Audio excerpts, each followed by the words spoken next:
এখন আছি বিশাল একটা শিপের সামনে, চাইছিলাম ওখানে ওঠার জন্য, ওই যে উপরে। আসসালামু আলাইকুম। বিশাল একটা বড় জাহাজ। এই জাহাজটা হচ্ছে মনে হয় চায়না।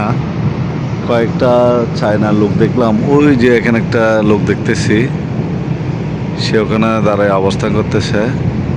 তারা কি ইংলিশ বুঝে নাকি জানি না। এর সাথে কথা বলতেছি, সে ওখান থেকে হাত লাড়ে দিল। আর একটা লোক দেখতেছি, সে একটা বিশাল একটা জাহাজ, তারা মনে হয় কথা বলতেছে। ওই লোকটার সাথে আমি কথা বলতে যাচ্ছি, সে ওইদিকে চলে যাচ্ছে, ওই যে কথা বলবে না মনে হয়। এখন আছি বিশাল একটা শিপের সামনে, চাইছিলাম ওখানে ওঠার জন্য, ওই যে উপরে। উঠতে পারতেছি না, কারণ কেউ পরিচয় থাকলে ওই জায়গাটার মধ্যে উঠে আপনাদের সাথে একটু শেয়ার করতে পারতাম, কিন্তু পারলাম না। সে আফসোস লই গেল। এখন আপনার তাদের ইঞ্জিনটা চলতেছে, হয়তো এই শিপটা, ছবিটা দেখে মনে হচ্ছে যে চায়না শিপ। ওই যে ওখানে একটা ফ্ল্যাগ দেখতেছি, ওখানে একটা ফ্ল্যাগ। তারপর ওখানে কাউরে পাচ্ছি না, যেহেতু তারা চায়না থেকে এই শিপটা যখন এখানে আসছে, ওই যে আমাদের বাংলাদেশের পতাকা যেটা দেখতেছে, ওই যে বাংলাদেশের পতাকাটা তাদের শিপের মধ্যে রাখতে হবে। যেহেতু বাংলাদেশে যখন বিদেশি শিপ আসবে, তখন আমাদের ফ্ল্যাগ আমাদের শ্রদ্ধা করতে হবে আমাদের বাংলাদেশে। এই জন্য তারা ওখানে flag দেয়। ওই যে বাংলাদেশের পতাকা উঠতেছে খুব সুন্দরভাবে।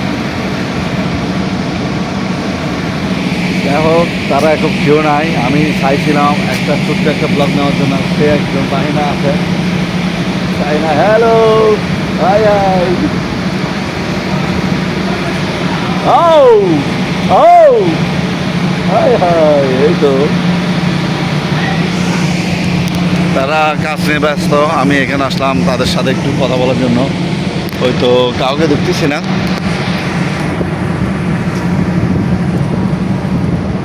যার যার কর্ম নিয়ে তারা ব্যস্ত। সে এখানে কিছু আমাদের ম্যান দেখতেছি, ওই যে করে। সম্পূর্ণ ব্লগটা এখানে শেষ করতেছি। আপনারা শুরু থেকে শেষ পর্যন্ত ব্লগটা দেখবেন। আপনাদের সাথে নতুন কোনো জায়গার নতুন কোনো ব্লগে আপনাদের সাথে দেখা হচ্ছে। এই যে আমি আপনাকে দেখাচ্ছি। Bye bye.